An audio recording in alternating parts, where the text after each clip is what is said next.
If you're going through the end-to-end customer experience, pretending you're a user, is your brand showing up the way you want to in the marketplace? You're listening to the Keep Optimizing podcast to increase your traffic, improve your conversion rates, and grow your profits. Hello and welcome. I'm Chloe Thomas, the host of this e-commerce marketing focused podcast. If you're not familiar with our format, each month we focus on a different marketing method, which could be email or SEO or Facebook ads, something like that. And each week I interview a different expert to explore the latest advice on making it work for you. This month we're doing something slightly different. We're doing omnichannel expansion. We are looking at different ways you can grow your sales beyond your website and your sales to your direct customers. And I've got a brilliant guest coming up for you in this episode who applied to be on the show. And if you're listening and you're going, I would love to be on that show, I would love to be on Keep Optimizing. How do I do it? Well, you go to keepopt.com/guest.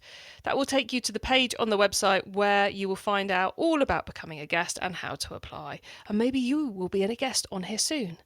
So like I said, this month we're all about omnichannel expansion. We've already done an episode on cross-border. You've already heard an episode on physical retail. In this episode, we're looking into marketplaces to complete the trifecta of additional ways that you can get in front of your direct consumers. We're covering marketplaces. I have an amazing guest going into this for us. She has gone through this process of working out which marketplaces to be on and making them successful for huge brands and tiny brands, and she's sharing all that she's learned to help all of you. You are in for an absolute treat, and make sure you listen right to the end of the episode because, unsurprisingly, her quickfire insider tips are absolutely brilliant as well. So listen to the end, please. Do you have a problem only an awesome piece of e-commerce tech can solve? Is your e-commerce tech stack not quite fit for purpose anymore? Then why not explore the latest technology on offer at eCommerce Tech? We are going through a hugely changing time in the tech landscape at the moment, and if you want to be bringing the best results you can in your business, then you need to be on top of what's going on in the tech space. To find out that and much more, head to keepopt.com/tech.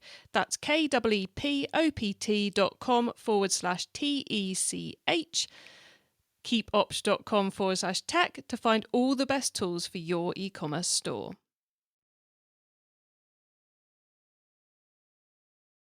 In this episode, I'm chatting with omnichannel expansion expert Jamie Lee. Jamie is all about driving digital and omnichannel growth and has over 14 years' experience of helping renowned brands do just that, including household names like Nike, Walmart, Sony, and emerging D2C brands like Vital Proteins and Everlane. Hello, Jamie. Hello, Chloe. Nice to connect with you today. It's brilliant to have you on the podcast. Sometimes when I look through the applications that come in to our guest application form, I look through it all and I go, how do these people think they are relevant for my show? And then sometimes I go through that list and I go, oh my word, this is amazing. I can't believe this person actually has approached us. So you fall into the latter category, strangely enough. So thank you so much for applying to be on the show and for being here to record. I know the audience is going to get so much out of you, so thank you so much.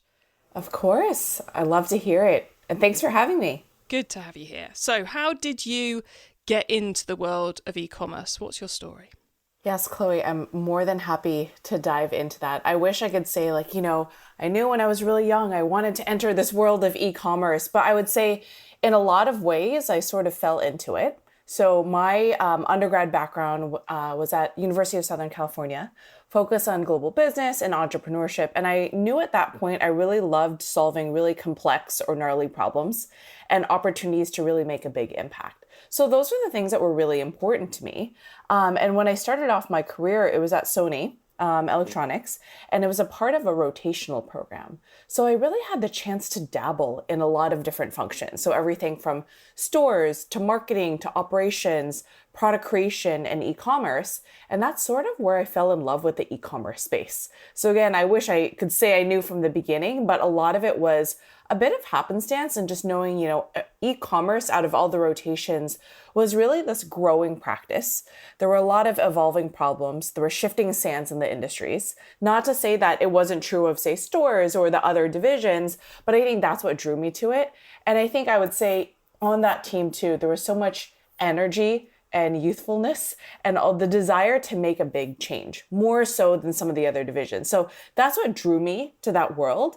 And ever since then, I've been on this path of, okay, where are there e-commerce opportunities within larger brands and retailers? And as of lately, more of the smaller brands and emerging brands to truly make an impact. And across your happenstance career, which is very similar to mine. Mine is a series of happy accidents. But across that, there's kind of like this theme of big growth projects and frequently achieving growth through going omnichannel, through embracing new channels and new routes to get in front of the customer and sell those goods. Do you think that for any growth strategy, omnichannel has to be a big part of it? You've got to assess where else you could be selling. Would that be true? I would say that's true in maybe 9 out of 10 cases. So I would say, depending on where a brand is within their growth, sometimes in the earlier stages, it's really good to prove out, okay, product market fit. Does this still actually exist in the marketplace? And for some brands, it might make sense to just be on D2C. It may be lower cost for them. They've got customers organically finding their brand. They have a great brand ethos. So in that 1 out of 10 cases, the first chapter is really landing a solution, a product, a brand that they can really win on D2C. But Chloe, I totally agree that if you're looking to expand, knowing that your growth in your core audiences may not just be on D2C or one channel alone, it's really important to be present in other marketplaces, to show up amongst your competitors, to be a brand that may reach an audience you couldn't reach otherwise with a singular channel. So yes, I totally believe that marketplace is an essential part of growth, but may not be in the earlier chapters. Is there a really obvious time when you know it's right to expand into other channels, into marketplaces? Or is it more of there's so many things you have to be thinking about that it really does depend from business to business? It's not like you reach 1 million and that's time to do it. Is it more nuanced than that? It's a bit more nuanced. I wish there was almost a magic milestone for everyone to say, okay, this is now when we enter a new marketplace. But I would say from a brand perspective in the earlier phases, if you hit sort of a plateau or saturation at a certain point, say on a D2C channel, but you have enough knowledge of, okay, this is my core customer, who's the most valuable, here are the products that are resonating. Once you feel like you have a good knowledge of your product, your brand, how you want to show up, and your core customer, then it's time to say like, okay, what's the next big thing to expand into? And maybe you want that next big spike of growth. And usually that can come with a great marketplace execution.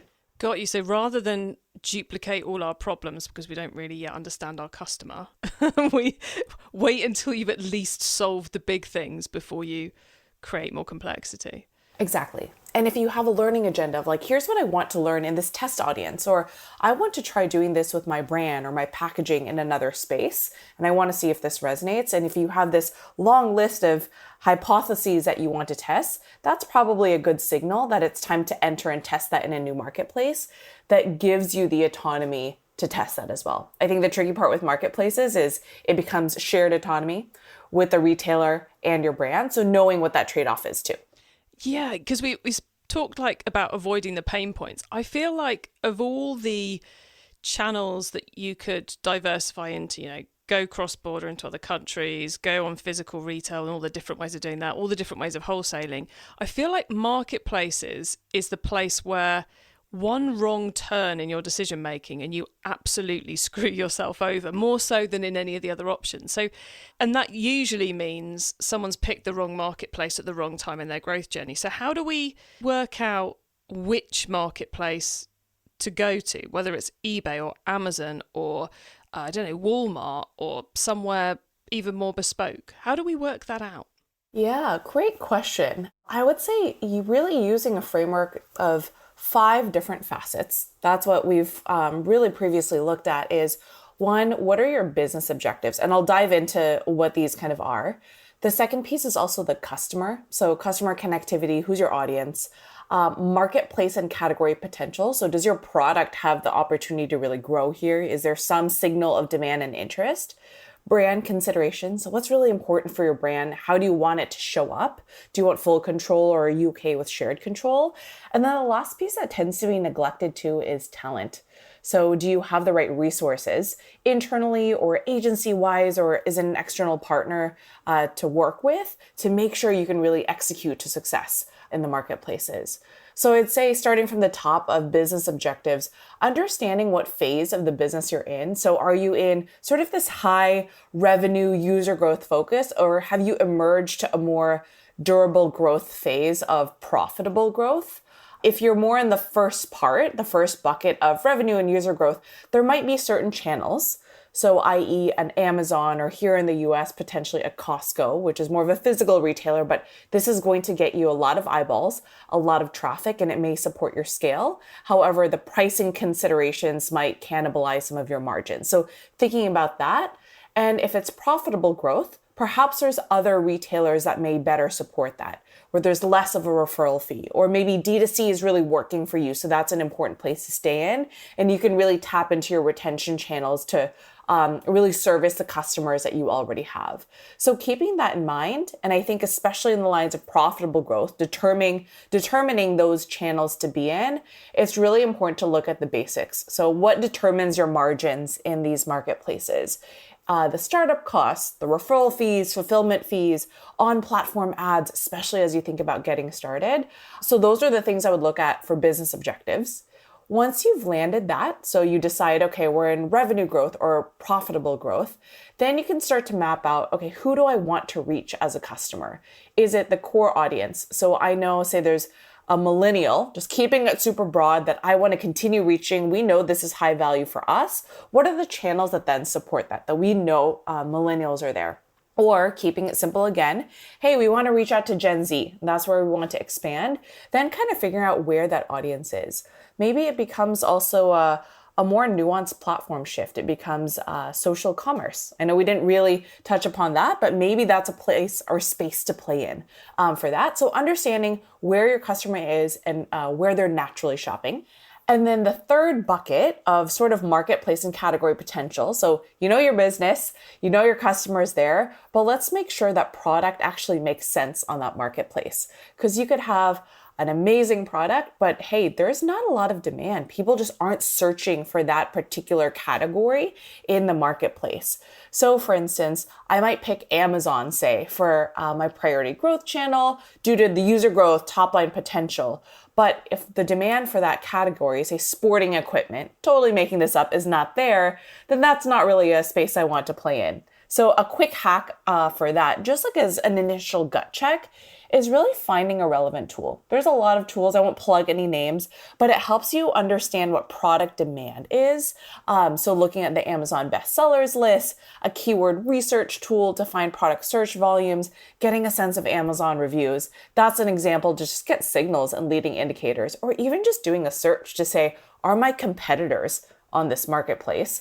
And do I feel comfortable with the pricing I might need to match to be competitive with my competitors in this space? So just getting signals of consumer demand. And then quickly hitting on the last two would be the brand considerations. So do you want a mono brand or kind of multi-brand approach? Mono brand, so having full control of your brand, is likely going to be most successful on D2C. And if you're a 3P seller on Amazon, for instance, and sometimes you might have to sacrifice brand control. So that means the brand messaging, the copy, and the pricing. So knowing which channels offer that trade-off. The final bit is the talent. So knowing that you have the right resources in place to really drive success across the channel that you choose. I love that lineup, those 5 facets. It's almost, I know we're talking about marketplaces here, but it's like a recipe for success with anything. So I love it. And I particularly love how you put talent and resources at the bottom, because I think so often businesses go, oh yeah, we'll just launch on blah, with no more team members, no training. They just kind of flick the switch and expect it to work. Is that the key? In my experience, that's an area where people often get it wrong. Which of those 5 do you find people most often don't quite get right as they're preparing to do this? I would say usually it's the first one, the business objectives, and then the last piece around talent and like people process tools. And I think with brand objectives, or excuse me, the business objectives, there tends to be a lean towards, okay, this is going to give us growth, top line growth. But sometimes there tends to be a, wait, what about profitable growth? Or this might be great for the next year, but the margins aren't great here. So what happens if we do shift gears in the next 1 to 3 years and our growth strategy is different? So that's the nuance that sometimes gets lost in this focus on earlier hypergrowth.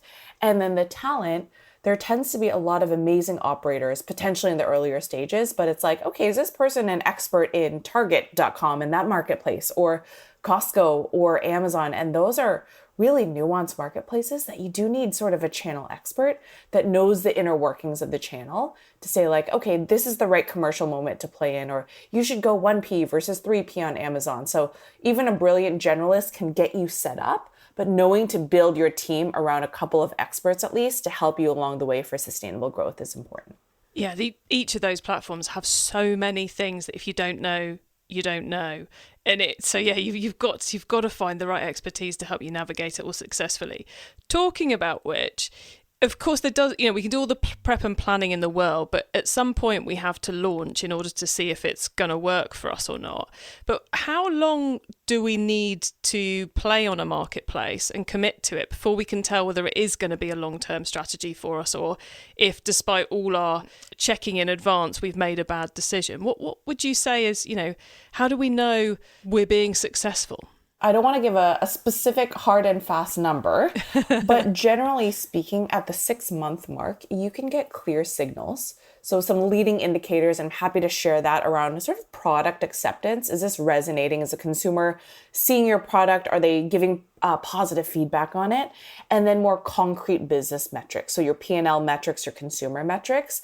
But I would say that ramping up in a new channel, especially if it's not D2C and say it's an Amazon or a Walmart, it does take time to see the payoff, especially since these days, it typically takes a bit of advertising on retail media platforms to truly get up and going, to really get the algorithm to kick in, to get the ratings and reviews and bestseller rankings. So I would say having milestones potentially in that first month to see what are the leading indicators of product acceptance. Are we seeing great search volume from branded and unbranded search to signify category interest? For the early purchases, are we seeing good ratings and reviews? Looking and combing through some of the product feedback, I think those are softer indicators, but tells you that you're pointing in the right direction. And obviously just an initial signal of sales. So does this track lead me to the sales target that I have in 6 months and 1 year? And then really that maybe 1 quarter mark, so the 3 months and the 6 months, looking at concrete metrics of, okay, what are my revenue goals? What are the profitability and unit economics numbers I'm looking at? CAC, ROAS, CLV, your classic metrics, and then also conversion rate. So are people kind of converting? Is the price really something that they're looking at? Do I have the right copy? Easy to optimize sort of areas. And then I would say another one that tends to be easily neglected when launching into a new marketplace is audience goals.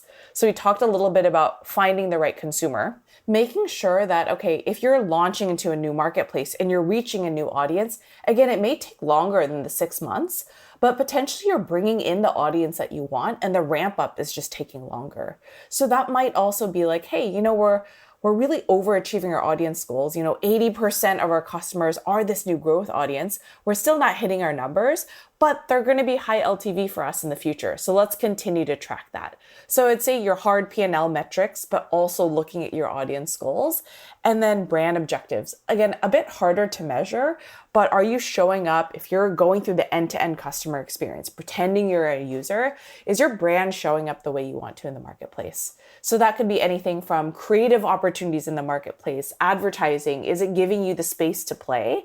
And then also from a pricing perspective, are you having to discount so much that it's like, we're really cheapening our brand? Or do you still feel confident that the discounting moment still supports your premium brand ethos if that's the direction that you're taking? That was a little masterclass in itself there, Jamie. Thank you. I love how you're balancing that need for the softer metrics as well as the hard and fast profit P&L are the numbers doing what we thought we do? I love that balance, because it's not, we've got to get those early reads, but that's not the full game. So assuming then that we've got past those milestones, that we've chosen the right marketplace, it's building well for us, we then get to that inevitable challenge in research, which is like, oh, well, if I'd sold that via my website, I'd have made more money. How do you deal with that whole, we're now selling in lots of different places, the customer's taking their choice, which potentially means we're cannibalizing sales between different channels. How do you manage that when it comes to marketplace selling? That is a great question, because it's a very common question as a brand starts to diversify across marketplaces. I would say the number one thing to remember is really having clear differentiation across the channels, across the audience that you're trying to reach, the product and assortment, how your brand shows up, and also the unique experience you're trying to deliver. And I can dive into that a bit too. So from an audience perspective, we chat a lot today about, your growth audience and your core audience. So having distinction of, okay, maybe this channel is just reaching my growth audience and D2C offers what I need for my core audience for growth. Obviously, as you start to scale, that Venn diagram starts to overlap. There's going to be channels that have both. So I think once that happens, teasing out the nuance of, okay, now that there's growth and core audiences at the same time, who is really my nuanced customer across each? And then starting to tailor your brand assortment and experience towards that. So having a really clear brand message, content that resonates with that particular customer. So whether that's imagery, copy, getting super specific with that. Testing, of course, along the way. I would say product and assortment tends to be, I don't want to say fully forgotten, but tends to be one that's clearly overlooked in favor of hero products or those that are pretty positive in terms of unit economics. So knowing that there might be loss leaders that you need to represent in some channels for product differentiation or to acquire a new audience becomes very important.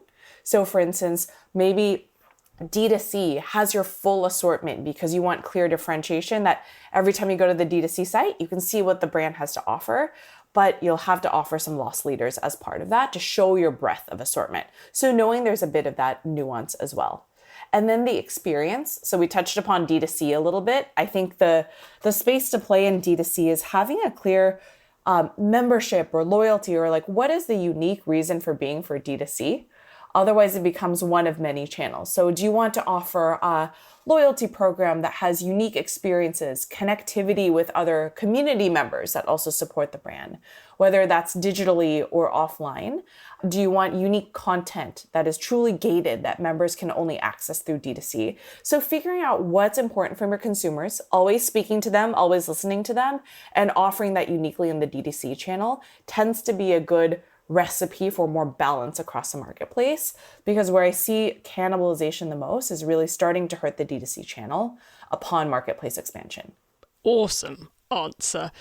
You've almost struck me dumb there, Jamie, because it was just so true. And so often people, they might think about the inventory and where they're putting different products, but they make such a quick decision that they miss a nuance that's so important to actually get right. Oh yeah, we just won't put those on there, we'll put those on there, but not really thinking it through. I love that. Thank you so much. Well, look, Jamie, it's been a pleasure picking your brains about marketplaces. Listeners, make sure you stay tuned right to the end of this episode, because you, trust me, do not want to miss out on Jamie's insider tips, answers on omnichannel expansion, as well as a few of my own suggestions to help you improve things even further in your business. Do you have a problem only an awesome piece of e-commerce tech can solve? Is your e-commerce tech stack not quite fit for purpose anymore? Then why not explore the latest technology on offer at eCommerce Tech? We are going through a hugely changing time in the tech landscape at the moment, and if you want to be bringing the best results you can in your business, then you need to be on top of what's going on in the tech space. To find out that and much more, head to keepopt.com/tech. That's keepopt.com/TECH. keepopt.com/tech to find all the best tools for your e-commerce store. Okay, Jamie, so far we've gone deep into marketplaces. Now you get to wow us with your insider knowledge about the whole of omnichannel expansion strategies and awesomeness. So for the following questions, your answer can be anything to do with omnichannel expansion, which pretty much includes everything in e-commerce, as well as everything we've already been talking about. Jamie, are you ready for the insider tips? Let's do it. Okay, let's start with newbie advice. If we've inspired someone to take their first step, what do they need to know to give themselves the best chance of success? So prior to thinking about marketplace expansion, I would say really being confident and understanding what your product is and that your product is really resonating with your audience and people in the market. I think there tends to be okay, let's expand into all these different marketplaces, but are you confident in what your hero product is? Are consumers loving it? Are you seeing consumers coming back? So trusting your product and having a really clear brand message to differentiate across the marketplace. I think just getting started on your brand and product is so critical as a foundation. And then once you branch out into the marketplace, what I mentioned earlier is clear channel differentiation strategy. That's a really big piece to land across the vectors of audience, brand, product, and experience. And then last but not least is also move fast to get to market quickly. I mentioned like knowing your brand, knowing your product, having a signal of where you want to enter, but not getting caught up in decision paralysis. So not waiting 6 months before you're entering to get it perfect, but start testing and learning. If you're getting buyers that are interested in different marketplaces, go for it. See what you can do and get those learnings along the way. Now, once you've started, of course, you've got to keep optimizing. So what's your favorite way to improve performance? Yes, I think especially in this economic climate, it's a little bit hard to champion for additional dollars to spend. So I'd say my favorite way to keep optimizing while keeping our finance partners and CEO happy is focus on testing what you are doing with the customers that you already have. So thinking about CRO, so conversion rate optimization, AOV, especially if on your D2C platform where you have a lot of those levers to control, really eyeing what are those highly trafficked areas where we can make some marginal improvements. That tends to be homepage, PDP, or even on different marketplace channels, knowing what you do own and where you can optimize that conversion or AOV metric. And then also retention marketing. I think there's always a lot of conversation around growth and acquisition marketing, evolution of Google, social commerce, but don't neglect who you already have. Getting more people from that first to second shop can sometimes be an easier win than really reinvesting top of funnel. So not forgetting that and using a lot of your own channels, your website, email, SMS to help get you there. Brilliant. Okay, if someone listening wants to learn more, is there one cheap or free resource you would recommend? Yes, so I am actually on a platform called Reforge, and there's a ton of brilliant peers in the marketplace that offer a ton of free content on that as well. So on Reforge, I've created some free blueprints on e-commerce growth, some around marketplace and tiering strategy, some on product management, digital marketing. So you can find me on there. It's Jamie A. Lee. It's Jamie A and Lee. And then you can also search for whatever you want across digital and marketplace growth. A ton of free resources there from a lot of industry experts. So I'd highly recommend. Again, it's Reforge. Wow, that's an awesome piece of advice. I can imagine many of our audience are going to lose a whole afternoon to Reforge in those blueprints. So thank you so much for that one, Jamie. That's brilliant. So Reforge, everybody, and then look for Jamie, who is Jamie A. Lee on that platform. Finally, crystal ball time. What's coming up in the next 6 to 12 months that we should be getting ready for? Yes, so I'm sure you've heard many times about AI, so I'm not going to delve into that. And I'll mention something a little bit different since we're jamming on marketplace. I would say the big piece is around omnichannel retail media. I'm sure, Chloe, you're very familiar with the evolution here, but what's really interesting is that there's a lot of predictions and growth vectors that show it's going to reach about 60 billion in 2024 in terms of ad dollars, and 50 retailers have actually launched over the last 10 years. So there's actually a lot of growth in this space, but a little bit more understated. And I think the interesting piece is that from a brand side, most brands don't want to work with more than 4 retail partners. So I think if I'm a marketplace, there's a lot of profit margin to be had having this as part of your business strategy. But if I'm on the marketplace side, I want to differentiate. So what that means is there's a lot of options for brands. So self-service options like we saw Kroger launch in 2023, but equipping brands to better understand budget optimization, optimized targeting, reporting and analytics, and also kind of landing what are the marketplaces that you want to play in and where you want to invest in retail media. And if you're on the brand side, knowing that that's a space to play in, it's likely your competitors are going to be there. It's an evolving space. Knowing that you need to be visible in the marketplace and really building a lot of your content strategy around it. I think right now there's a lot of content teams that plan around pure brand marketing, potentially digital and offline and performance media and more traditional channels. But knowing that this is a big place for growth, maybe you swing the pendulum a little bit and your creative partners are starting to build content and strategies dedicated to retail media networks. There you go, everybody. There's a big one to go get your teeth stuck into, and that is definitely the first time that's been mentioned on this show. So, Jamie, that is like a top crystal ball tip moment. So thank you for that. We are very nearly at the end of the show now, though. So could you please let the listeners know where they can find you and your business if they want to get in touch? Yes, if folks want to connect, you're always welcome to book 15 minutes with me to jam e-commerce, marketplaces, and growth. You can find me at jamiealee.com, so JAMIEALEE.com. You can also find me on LinkedIn with that.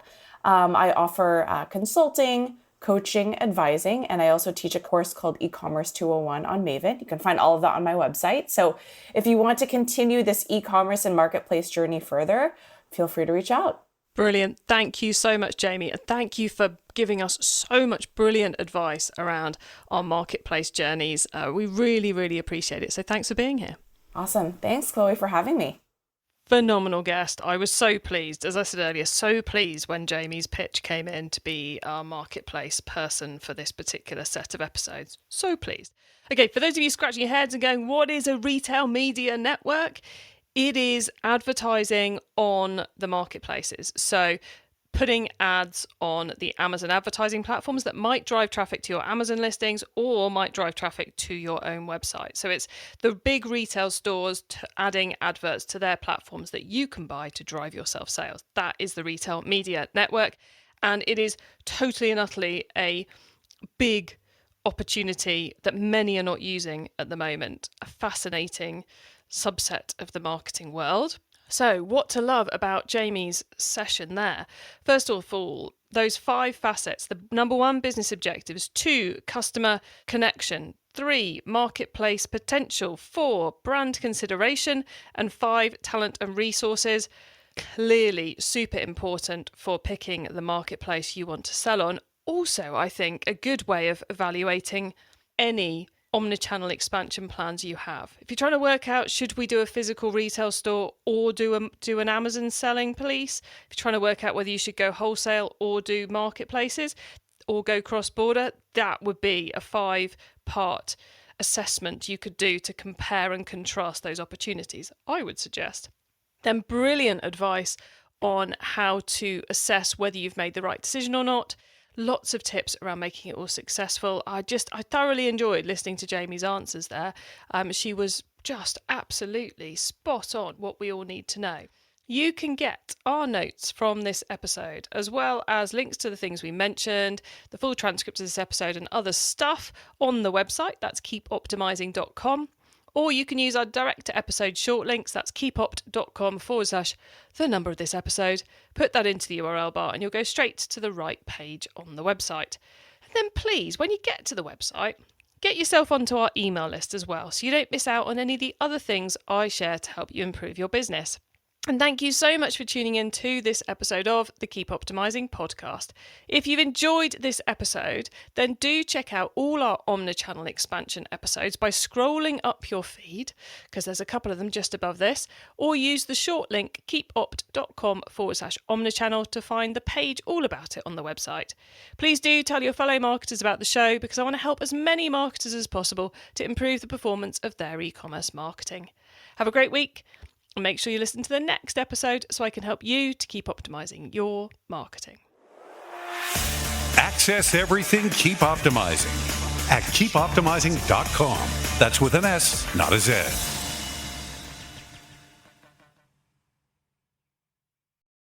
Find the latest e-commerce tech at keepopt.com/tech.